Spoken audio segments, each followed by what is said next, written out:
I won't lose.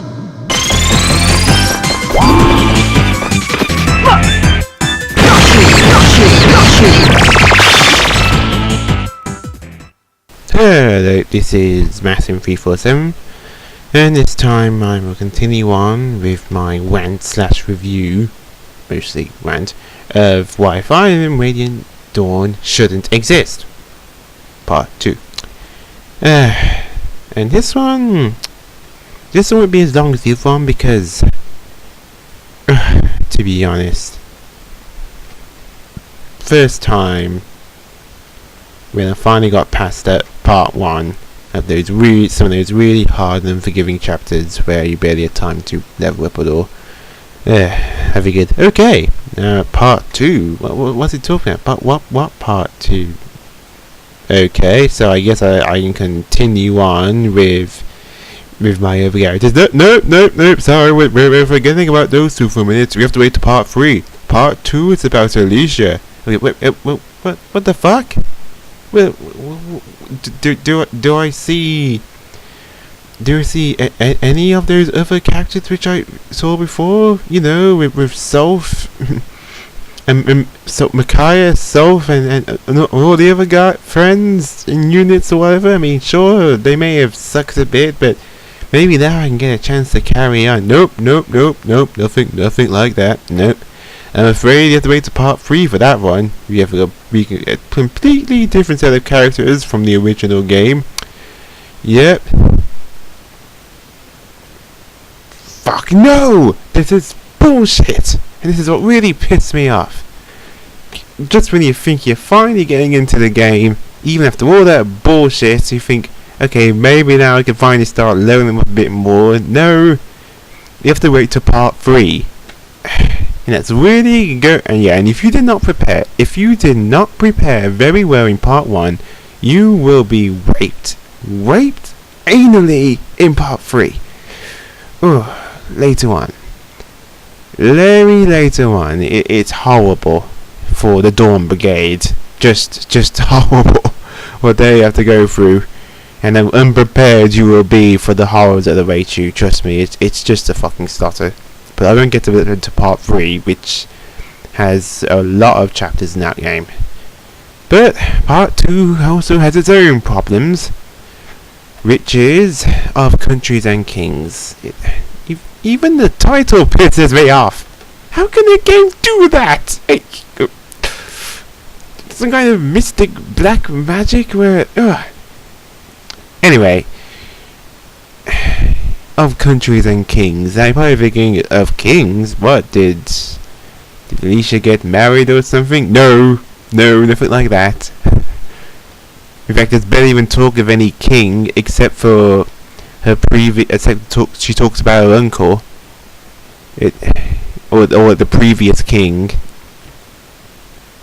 who supposedly died sometimes, but. That's what really confuses me here and annoys with the shit out of me. Shouldn't it be called Of Countries and Queens, or Queen of Countries and Queen, as in Queen Elicia, because it's mostly about her trying to rule a country now after all the turmoil we went through with Dane. This king's part makes no goddamn sense. What king are they talking about? Is it King Peleus? But He's busy ruling Begnian. What? No, not Begnian. What? It makes no sense. See, I'm so pissed. I'm really bewildered. It's just completely retarded to me. But that's not the only problem. No. The fact that they sort of make Elicia seem more like a wimp, like she's still a bit unsure of herself. Did you not even see the last game? You know, where she manned up a bit? Remember that one chapter when those knights wanted to sacrifice themselves? You know, her royal vassals? They literally wanted to wanted to sacrifice themselves so that Ike and the mercenary group along with Princess Elicia at the time could escape, and then she said no, you go save them, Ike, you go save them right now. And he did. But yeah, it's basically a chapter during the game. I did a playthrough of it in hard mode. I'll put a link in the description anyway if you want to see that, if you want to know what I'm talking about. But basically, during those first few lines, you can clearly see that Elicia has grown up now. She said she doesn't want a country based on the sacrifices of her closest friends and people who she's gone to trust, and that was pretty respectful of her, and I realised that. Plus, he pretty much used a loophole where since practically he was still employed to Elicia, he could still do whatever she wanted to say because she was the contractor. But yeah, understandable that the council is still in their doubts, especially the fact that especially the fact that the whole Lagoose thing. But to be honest, they seem off as complete dicks. I mean, seriously, complete assholes. But the worst part is, this feels like it has nothing to do with the goddamn story. I mean, give part 1 some credit with King Paris and the others, that sort of ties in with part 3. What does this tie into? I just feel like this entire part's purpose is to just add a whole bunch of characters who I barely use. I'm serious. Because you know what? There's so much to choose from. There's a paladin. There's a paladin. Oh wait, no. There's a halberdier and a general. Okay, that's cool. And a sword master. Oh wait, no, I forgot. There's more paladins. Mostly fucking paladins. Yeah, that's right. They're already promoted, which confuses the shit out of you if the first time you play through the game. Wait, what? What? A paladin? What about that horse? What? It's goddamn confusing. Yeah, that's the one thing I need to tell you right now. It feels, I don't know, usually later on in the Fire Emblem game, that you usually get promoted units later on. Maybe by some chance you didn't do very well. But in part 2, it just feels too soon to have all these promoted units. Is it continuing from the last game? Sure. I mean, sure, there are third tier units, yeah, but what if you didn't know that? Then you probably were kind of a bit confused. Yeah? It just feels a bit too soon of all of these units already really bigly promoted. So it might seem a bit confusing buildings, especially to people who haven't played this game before. Which, by the way, if you have never even played a single Fire Emblem game before, and your starting game is Radiant Dawn, my heart goes out to you, man, because it is brutal, this game. It truly is brutal and unforgiving like other Fire Emblem games. So I warn you now, if you have never played a Fire Emblem game before, please, beloved God, do not start out with Radiant Dawn. Don't. Just don't. In fact, if you avoid it altogether, that'd be even better. That's just my opinion. But if you really think that even after all this, you still want to try Radiant Dawn, if you have never played a Fire Emblem game before, do not start out with this game. Just don't. It is that hard. Anyone who says otherwise, well, fuck you. I'm sorry, this game is really unforgiving. Unlike the rest of the games where you have a whole bunch of chapters, like 20 or even 30 chapters, you stick with the same team and you can grow them up. But since this game is split into parts, you might not get enough time to fully grow up or develop all the characters you want to use. Especially if you just started the game. That's what I'm trying to get at. What if you really knew about this? I'm thinking about them. The newbies. Yeah. Technically, if you ever played the RPG before, it technically makes you a newbie. Or a noob. There's no shame in it. We're all fucking noobs at one point to a certain genre. That's fine. I was a noob at Fire Emblem and I made lots of terrible mistakes. But if I was a noob and I played with this game, oh my god, it would be unforgivable. It's so tediously long. But enough about that. Let's just get on with the chapter, shall we? First on, the prologue on Drifting Clouds. Basically, Elicia is getting fed up with the council for, like I said, basically being a bunch of dicks. Until he comes across Marcio, basically just having a little chat, talkie walkie, blah blah blah. And then some other Draco Knights just come out of nowhere and want to kidnap Princess Leanne, who also wants to come and visit, along with her old crow friend. Oh, I forget his name, but you won't be using him that much anyway. But yeah. But basically, this chapter is a survival chapter, as in you need to survive 8 turns. But there's one little gimmick you gotta realise here. This is one thing that's quite unique. Elicia is like Elicia basically is who they're after. They're trying to sell her off or something, because they're assholes that way. If they might actually grab her. I mean, literally grab her, like the whole rescue thing, where if you rescue someone, they might have a little symbol telling you the person's being rescued. You definitely see that if you play Pathfinder games.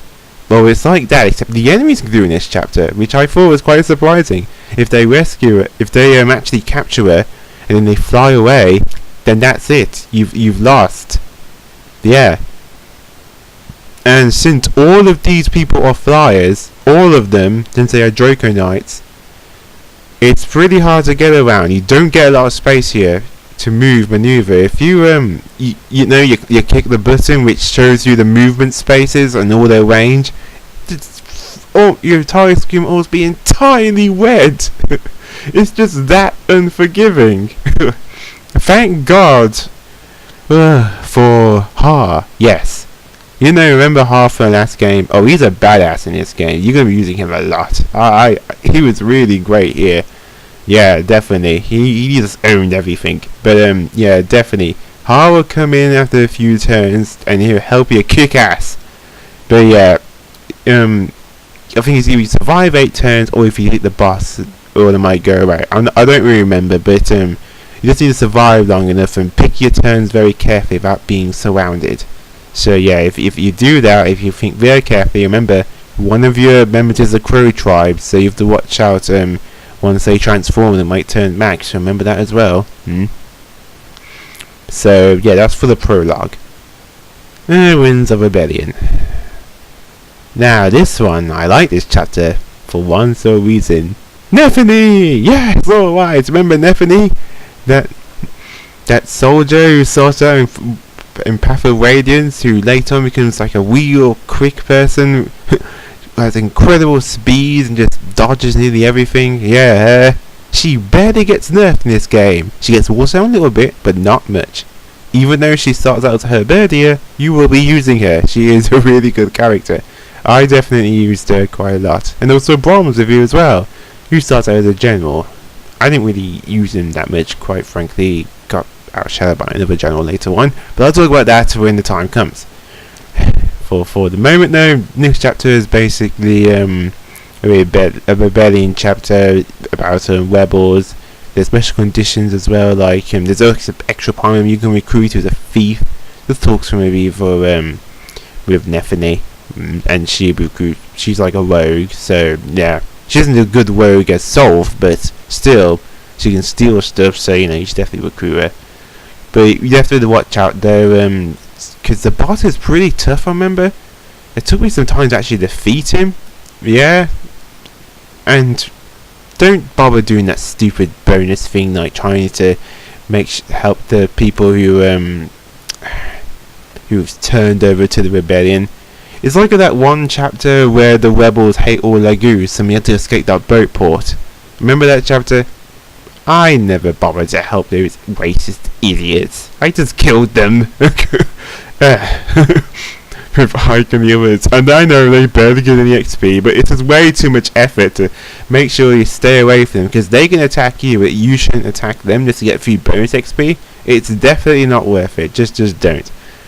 There are also a few houses, long as you can see, but later on bandits will come nearby. You have to move really fast to get to them. I actually managed to save the houses, but barely. So yeah, you gotta be careful about that. But yeah, remember to visit those houses to make sure you actually get to them. But yeah, basically, it's just get rid of most of the enemies and defeat the boss. Yeah, it's not too tough. However, though, you only get it's just Nephany, Brom, and that thief. I mean the rogue. It's just 3 members of the parliament, so that might be a slight disadvantage. There's barely any reinforcements though, so I don't think I have too much trouble with this. I never did. And it's me speaking about how previous chapters are awful. But that's just because Nephany was still pretty good to use. Here we go. Well, I'll do chapter 2, Tides of Intrigue. Yeah. Here's where the other swordmaster comes in. One of Alicia's vassals. And this time she's investigating the person responsible for the rebellion. And this is basically an arrive mission. This time it's you have to let her, the swordmaster, get to the end. If she arrives, then that's it, you've won. However, if you're on easy mode, if you defeat the boss, you can also automatically end this chapter. But as you can tell by this picture, it's another Fog of War. But in this time, they actually added something in Path of Radiance. Radiant Dawn, which is pretty a little helpful. You've added torches onto this time. If you see those few black dots, if it's a bit blurred out for you, I'll chop it into mouse for you. These, I'm talking about some of these right here. If you get one of your allies to touch it, then it lights a little area. So that's pretty nice and useful. I'm glad they put some up initiative into those Fog War chapters. So yeah, which is kind of annoying. So just tread lightly. If you fought Fog chapters before, then you know you need to tread real lightly to not get completely surprised or attacked. I think there were a few promoted units there and not as much. But yeah, as long as you're a bit careful, you get to the end, watch out for the boss, you should be fine. And there's a lot more buy members use this time, so it isn't as crowded. Just don't split up your forces though. Actually, I recommend going as one party so no one gets attacked. And here's part 2, chapter 3, Geoffrey's Charge. Yeah, this one. You mostly get, like I said, this is a chapter which really annoyed me a lot because there really wasn't a lot of variety. What I mean is, like I said, it's mostly paladins. Paladins that can use different weapons, but at the end of the day, they're all just still paladins. And some of them are really weak. They got nerfed real bad. Geoffrey was alright, but the others, not so much, no. There's this one girl, remember? She was an archer in the last game at horseback. She got posted a paladin. Oh god, she was awful. A paladin? You can barely attack? Who heard such a thing? It's awful. It's ridiculous. It's like at the last minute they just made her into a paladin just for the sake of making her into a paladin.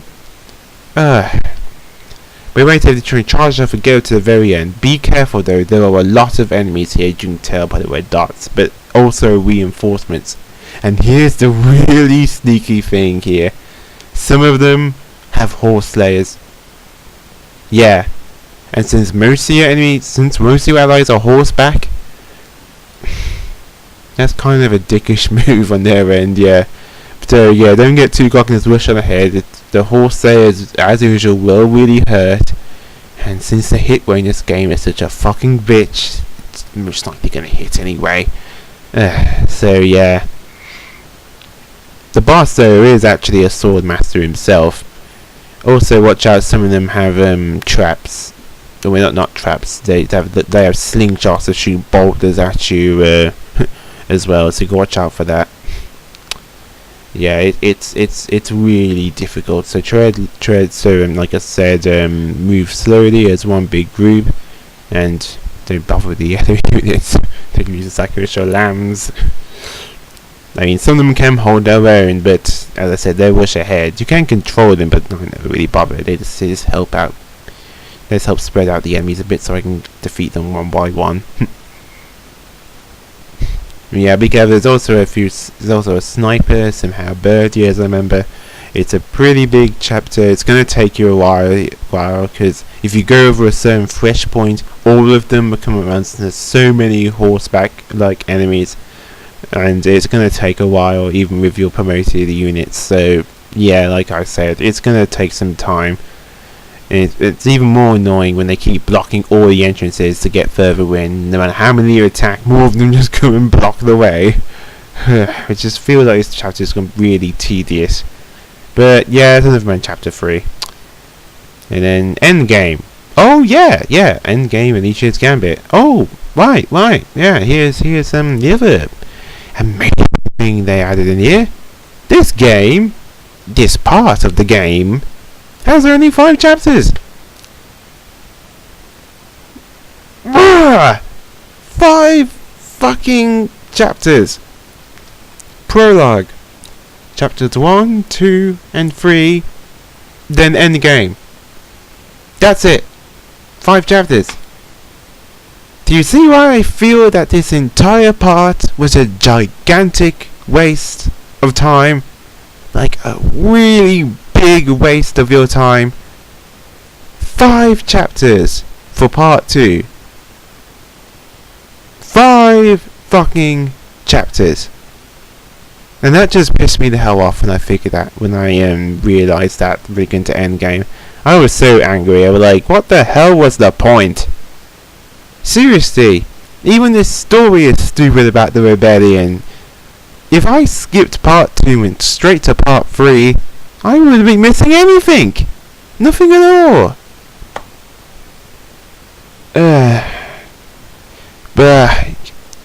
Yeah, anyway, about this chapter.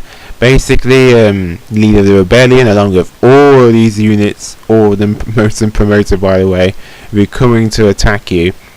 And March flies in to help out, and some Geoffrey and some of his knights paladins are coming at a later turn to help out as well. For moments, it's you against a lot of enemies, and they are pretty tough, and they keep coming a lot. Like, really become crowded later on in chapters. You can either survive for 15 turns or defeat the boss. Or quite frankly, don't bother defeating the boss. No, just don't waste all that goddamn effort. Just try and stand for 15 turns. I mean, by the time I finally reached the 15 boss, it was like turn 14, and I was like, oh god, what was the point? No, don't bother with that. Besides, you don't want to risk like surviving for 14 turns, then risk it all with the next turn just trying to beat the boss, and the boss ends up killing you, followed by a few reinforcements, which is still a lot there. Yeah, don't bother with that. Just try to hold out as much as you can. Try to attack them or lot them. Try to push them back. And I mean, the reinforcements come as well. And here's like a really annoying thing. Like I said, some of the paladins are really weak, and they can barely defeat one of the enemies. And that's my next problem. All of these paladin units, you have to level up in 5 fucking chapters. That's even worse than part 1. You thought part 1 was bad? No! Part 2 is worse. This is the biggest waste of time in Fire Emblem history. Biggest waste of time. How can you expect to level up any characters at all in 5 fucking chapters? This is why I hated this part so much. Giant waste of time. I mean, who did you level up? I mean, which characters did you really like who actually managed to level up? I mean, even if you wanted to focus on those characters that you really liked, there's so many enemies and so many reinforcements, there's no guarantee they're not going to survive. No. They're not going to survive okay, because you know how shitty the hit rate is, and since there's so many, you're most likely going to die anyway. Look at the horror and his awesomeness in this game actually saves the day. He really cuts down a lot of the enemies there, which helped me out. In fact, I did so well with hard. I actually managed to promote him to his 3rd class. Yeah, like the 3rd tier one. So yeah, I was doing really well. But that's the annoying thing there. There's so many like units that are already promoted. You get kind of confused. Which one should I use then? Yeah. I mean, the first time I played for the game, it makes you feel that you should use the weaker units because they already get promoted.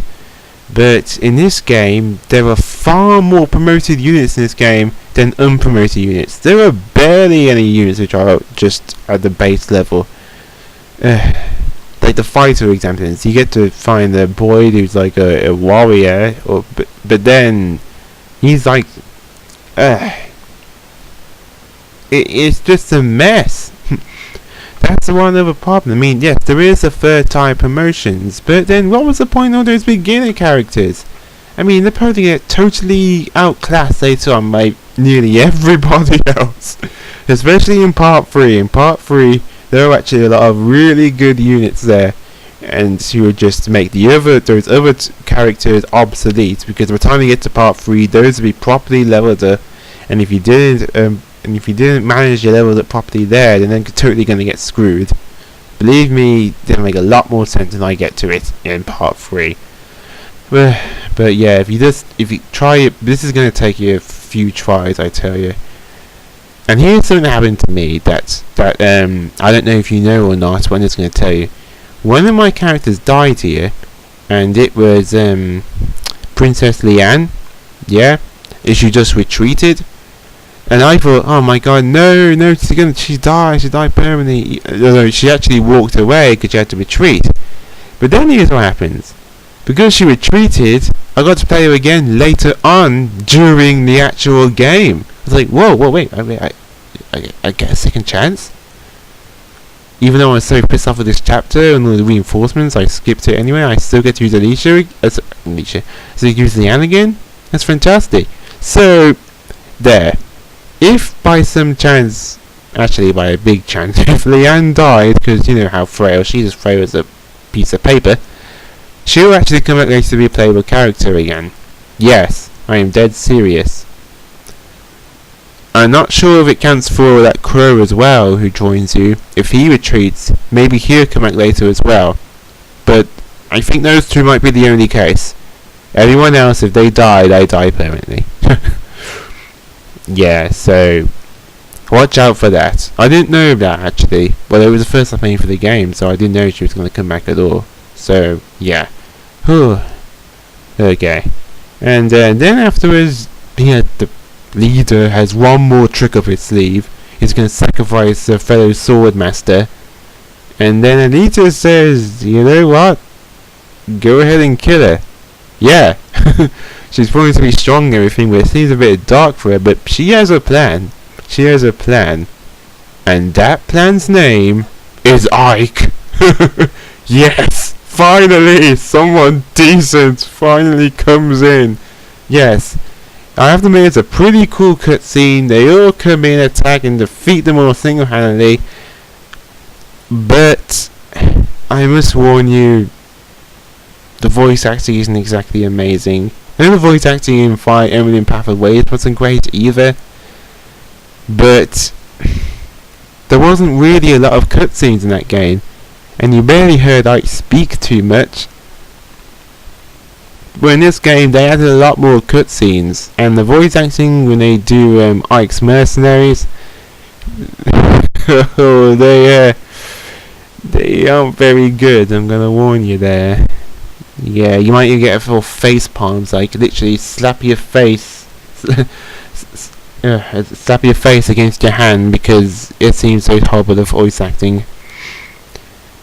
Yeah, that's I'm just praying for that.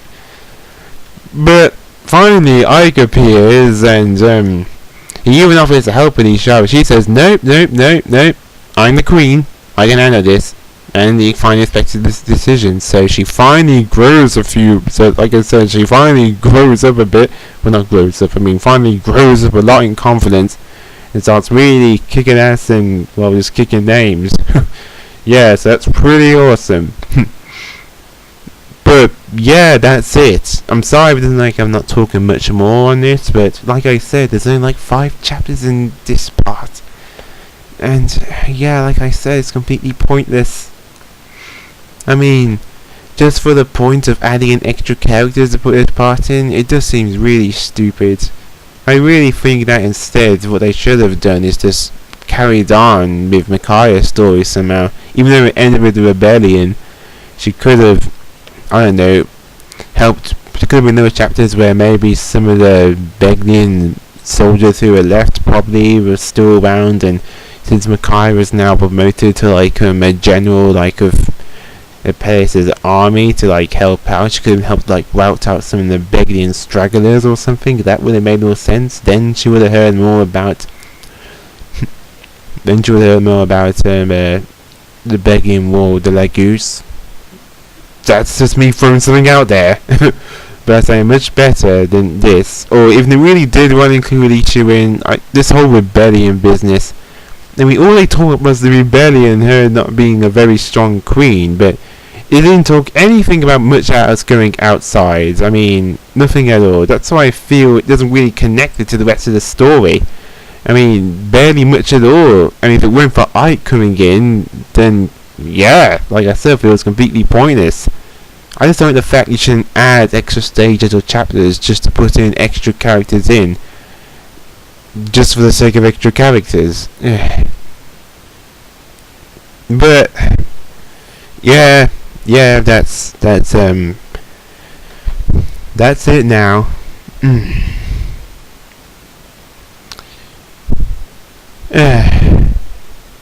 Oh right, about that annoying narrator. He's tied up at the moment. No, literally, I tied him up. He won't be bothered. Shut up! Alright. Yeah, shut it. But yeah, like I said there, to be continued onto part 3. Ooh. Part 1 feels like it's unforgiving chapters at times. Part 2 feels completely pointless. Part 3. Ooh, part 3. When I get to part 3, intersecting vows. Oh wow, yes. At the start it sounds real awesome, but later on it's just pain. Pure concentrated pain. And I think it has the most longest chapters in that part in the entire game, which means the next video is going to be much longer. Yeah, so you won't be seeing that one for quite a while, I'm going to tell you there. So yeah, sorry, I thought he was going to do something. God, this game, it's just ridiculous. That's why I didn't like part 2. I could have used those extra 5 chapters to help Makai and the other team go up a bit and maybe even promote them or something, yeah. But now they're totally vulnerable in part 3 for the horrors which were before them. Oh, I wish I could tell you, but I won't, because that would spoil the entire part of part 3. And don't you say anything, narrator. No, he's a bit quiet now. Yeah, he's actually a bit too quiet. Okay, he's escaped. So, while I track him down, this is Masaroon 347. For gamers, I would say gamers will title an RPG the platformer, but in this case I'm going to say it is Masaroon 347 to my next review of part 3, Intersecting Vows. And what the hell that narrator got to?